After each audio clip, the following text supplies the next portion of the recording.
Habituellement, je vous partage des petits messages, des petites prises de conscience et aujourd'hui, c'est plutôt un témoignage que j'aimerais vous apporter, un témoignage sur ce que je traverse avec la notion des symptômes de l'ascension. Non pas tant pour exprimer une douleur personnelle, regardez ma douleur comme elle est belle. Non, c'est surtout pour traverser les énergies de manière personnelle tellement extrême que je trouvais intéressant, parce que moi souvent ça m'intéresse de connaître et de savoir si d'autres personnes subissent les mêmes sensations, les mêmes sauts énergétiques au même moment, parce que quand on subit ces assauts énergétiques, c'est très délicat parce qu'au départ on pense qu'on a un problème et forcément on est en mode panique de se dire qu'est-ce que je couvre, qu'est-ce qui se passe, est-ce que je suis pas en train de est-ce que je suis pas en train d'avoir quelque chose un problème de santé qui serait très sérieux, parce que les phénomènes de symptômes sont tellement parfois énormes qu'on se dit bon bah là il y a un truc qui n'est pas normal. Donc je vais vous faire un petit listing de tout ce que je perçois, de tout ce que je ressens, en essayant d'être un petit peu exhaustif, mais c'est pas grave si j'oublie des choses. N'hésitez pas surtout à partager ou à commenter si vous trouvez que y a des phénomènes que vous ressentez ou que des personnes que vous connaissez pourraient ressentir ces mêmes phénomènes de manière extrême. Donc comme ça, les petites choses qui me viennent, c'est déjà la notion de vertige.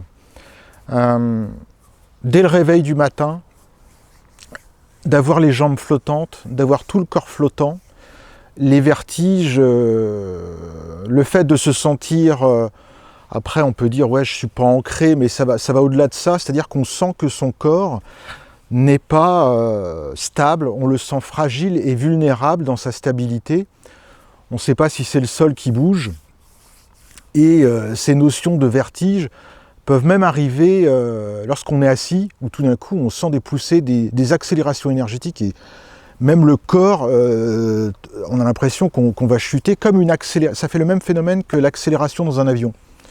Et tout d'un coup, on se sent comme l'intérieur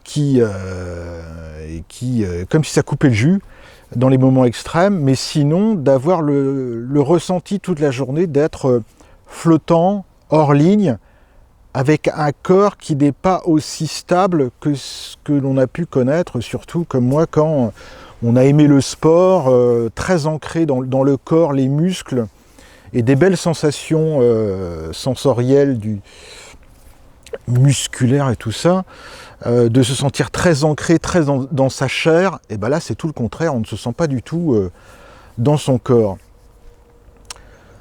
Le sentiment d'être vaseux, d'être nauséeux, d'être un petit peu comme si on avait une sorte de grippe, et une grippe qui n'en finit pas. Donc on se sent dans un état grippal qui peut monter jusqu'à la tête.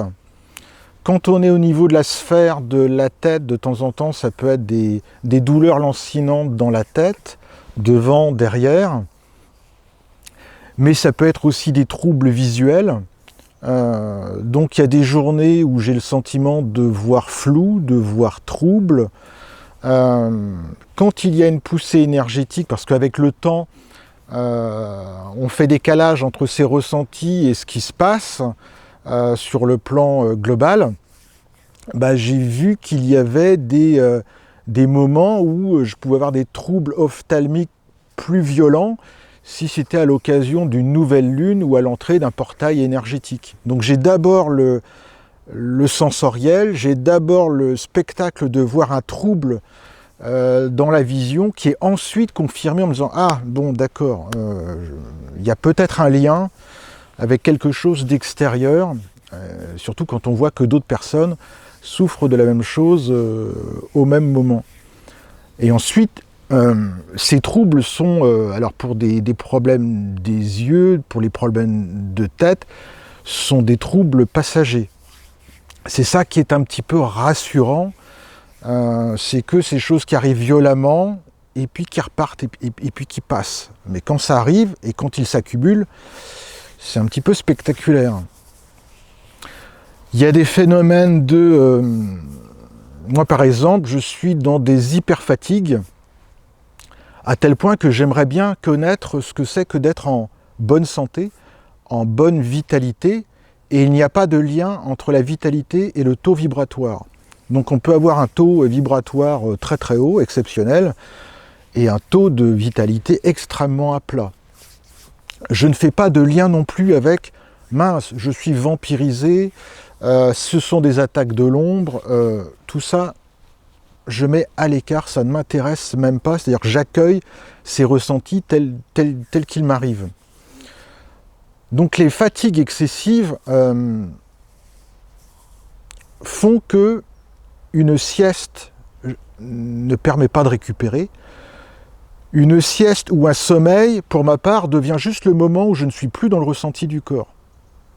Mais il n'y a aucune récupération.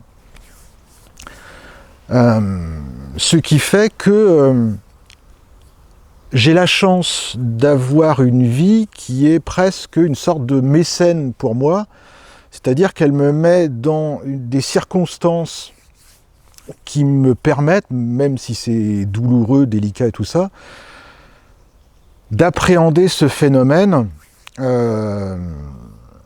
parce que on vient moins me chercher professionnellement, j'ai une manière d'aborder les notions économiques et tout ça avec un petit peu de distance, heureusement, parce que en étant indépendant, parce que si j'étais salarié, employé, je serais en burn-out tous les jours. Donc ces phénomènes de symptômes énergétiques, de symptômes physiques, je ne serais pas capable de tenir une activité professionnelle dite normale. Ce n'est pas possible. Ce qui fait que ces symptômes génèrent un comportement au quotidien qui, pour ma part, est une vulnérabilité et qui est de l'ordre d'un handicap. Mais je l'accepte. Mais c'est à ce niveau-là. Il n'y a pas des hauts et des bas, il y a des bas et des très bas. Donc c'est possiblement effectivement ressenti par plein de personnes à des niveaux différents d'intensité de ces symptômes. Et puis il y a des personnes, dont j'en fais partie, où c'est de manière extrême. Les autres phénomènes, c'est la difficulté d'être en groupe. C'est impossible d'aller au cinéma. C'est impossible d'aller, ou c'est très délicat d'aller dans les centres commerciaux, en centre-ville, c'est-à-dire la confrontation avec le public, c'est pas possible. Le fait de rentrer dans un habitacle de véhicule, le fait de conduire, ce n'est plus possible. C'est-à-dire au-delà de 10 minutes, un quart d'heure, même quand je rentre dans l'habitacle d'une voiture, mon corps est en mode stress et panique. Donc je suis à chaque fois en train de faire un travail sur moi dans la voiture pour me dire, bon, je vais bien, tout va bien, mais je sens que je suis dans comme un ressenti d'une décharge physique, d'une fatigue, comme si j'étais plombé vers le bas, rien que par le fait de rentrer dans un véhicule. Le fait d'avoir un engagement, c'est-à-dire qu'il y a les phénomènes de symptômes physiques que l'on ressent, mais il y a aussi les répercussions, appelons ça psychologiques, comportementaux, qui font que l'engagement vers des rendez-vous, un engagement professionnel, un engagement vers le futur, ce n'est même plus possible, ça me décharge. Donc c'est comme si c'était des symptômes qui m'orientaient de plus en plus vers l'instant présent. Me projeter dans un futur, ça me plombe. Donc il y a ces fatigues exceptionnelles, ces sensations d'avoir des fourmillements dans le corps, des douleurs dans le corps, qui passent d'une région à une autre, d'une semaine à une autre, d'une journée à une autre, où pendant 3 mois, ça va être un désordre qui peut être de l'ordre intestinal, et puis ça peut être ensuite un désordre perçu au niveau de douleurs pelviennes, comme si tout le bas-ventre était sollicité, un petit peu comme quand on a des troubles urinaires. Donc là, on se dit, waouh, ça tire vers le bas. Ça peut être comme aussi des effets de feu intérieur. On a l'impression qu'on crame de l'intérieur, comme des douleurs ou des brûlures gastriques, mais là, ça emplit toute la sphère des poumons. Et puis, le ressenti d'une électricité dans l'air, la sensation de ressentir comme s'il y avait l'éveil de son corps éthérique qui est encore plus puissant que d'habitude, et ce corps éthérique, il vous étouffe, ou ça vous contraint, et s'il y a comme une pression qui est ressentie sur le corps. Tout le corps est de temps en temps sous un stress exceptionnel, comme s'il était pressé comme un citron. Donc ça, c'est de l'ordre du sensoriel, qui est déjà délicat. Et puis, il y a de l'ordre émotionnel, où là encore, c'est plus les hauts et les bas, c'est les bas, voire les très bas, où dans ce phénomène de compression et de saturation du corps qui se sent comprimé, comme si on était dans un scaphandre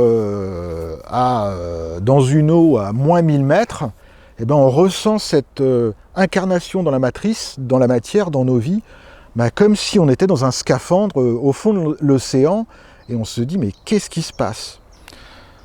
Donc il y a aussi cette impression d'avoir du mal à respirer, d'être toujours en apnée, d'avoir un souffle très très court, et une fatigue immédiate.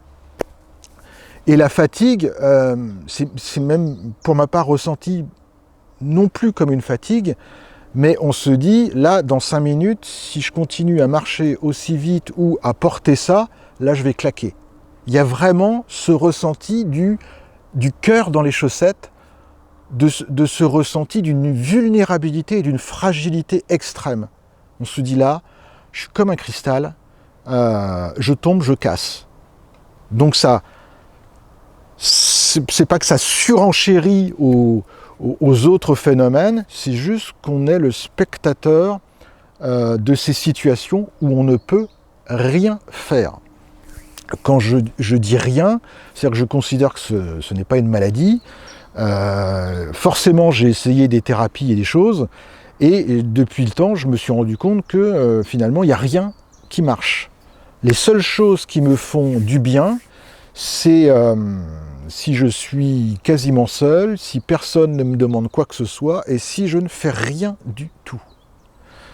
Donc ce qui me fait du bien physiquement, ce sont des douches, ce sont les bains, c'est la relation à la nature, puisque le côté spectaculaire de ces symptômes, c'est qu'on développe en contrepartie une sensibilité extrême à nos corps énergétiques.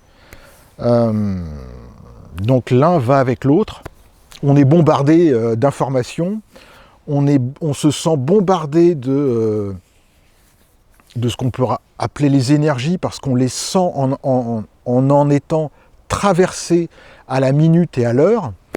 Donc c'est comme s'il y avait un vent, un souffle intérieur dont on sentait les mouvements. Et puis ce développement de cette hypersensibilité, de relation au vivant, qui fait que on développe une autre forme de communication avec la vie, parce que tout d'un coup, on ressent encore plus les êtres, on ressent encore plus la nature, on ressent les arbres, les lieux qui sont énergétiques. C'est-à-dire que c'est un phénomène d'apprentissage, aujourd'hui je le vois comme ça, c'est un phénomène d'apprentissage de le développement de nos sens subtils, l'ouverture de tous nos chakras, et puis tout d'un coup, on a tous les sens en écoute, et puis on a l'impression que ça crie dans tous les sens, ou qu'il y a une surintensité des messages, et on n'est pas habitué à y faire face.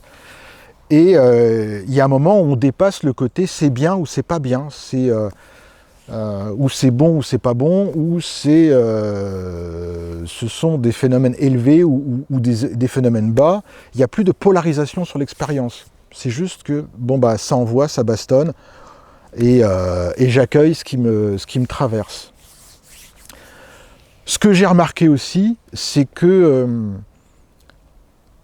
quand je parle des personnes qui sont à polarité ciel ou à polarité terre, moi je me ressens comme une polarité ciel, et je vois bien que les personnes à côté de moi, qui sont pour certaines en polarité ciel, je vois bien qu'elles traversent les mêmes troubles, et les polarités terre, c'est à l'inverse, c'est-à-dire si moi je suis dans des troubles sensoriels, émotionnels, physiques, d'une forte intensité qui me mettent complètement à plat, je vais voir à côté de moi des personnes qui, au contraire, ça les booste.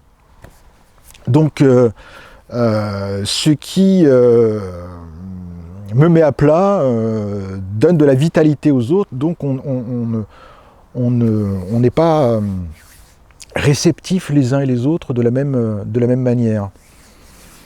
Donc ces désordres de symptômes sont extrêmement variés, très puissants. Et puis, au fur et à mesure du